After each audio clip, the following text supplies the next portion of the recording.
Martin's devils were a poltergeist phenomenon that occurred in Ylöjärvi, Finland, in 1885, which has gained international fame amongst parapsychologists because sworn testimonies about it were obtained in court.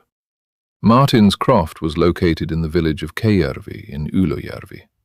The owner of the house, Ephraim Martin, was a teacher of the touring school and the chairman of the municipal assembly. He had served as the church's master from 1847 to 1876. He also earned a living by drafting documents. Quite a well-accomplished man. This all came to an unfortunate end, however. The phenomena began on January 12, 1885, when the inhabitants of the house, Ephraim, his wife Eva Charlotta, and their maid Emma Lindroos, who was 13 years old, intellectually disabled and terminally ill with a lung disease, started to experience objects moving inexplicably. Different objects could fly through the air, jump by themselves, or move out of closed rooms. The phenomena seemed to be centered around Emma. For example, on January 14, 1885, a knife flew through the air 6 times, and the stones also moved in the air under the influence of invisible force. The most common disturbance was the noise. In the croft, when no one was inside, heavy objects often fell on the floor from the wall or shelf. The matchboxes and pints placed on the table slid down the table and fell to the floor. A locked door opened itself 3 times. In the following days, more specifically on the 17th and 18th of January, the old hymn book were thrown against the door, though no one threw it. The shingles and bread skewers of the cabin started to bounce and swirl around each other.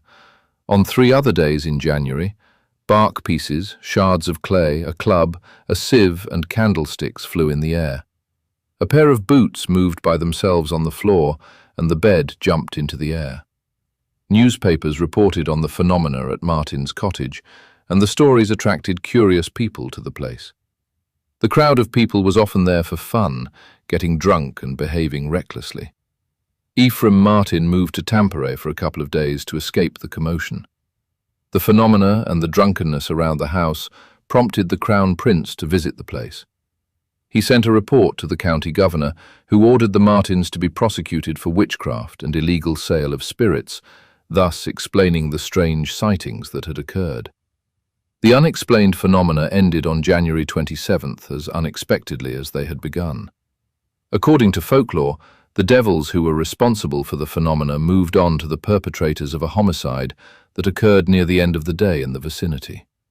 There were 15 eyewitnesses that were heard who went to the croft, depicting a total of 87 unexplained phenomena.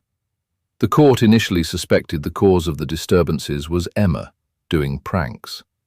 The district court's decision states that, from the investigation submitted to it, events had occurred in the croft that, according to the witness statements, would have been caused partly by unknown forces, partly by Emma Lindroos with her pranks.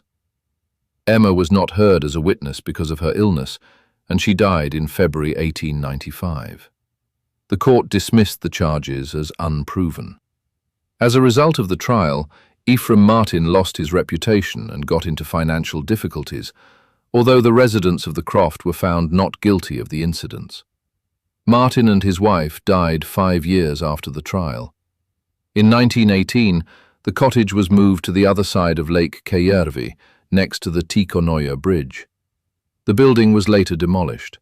On the original site of Martin's croft, about 500 meters north of Eerola Manor, forest is now growing. In 2017, the city of Ylöjärvi installed a memorial sign near the location of where the croft originally was. So, what do you think really happened all those years ago? Was it all a result of a badly operated moonshining business, causing hallucinations accompanied by a girl's pranks, or something more sinister? Share your thoughts in the comments below. Until next time.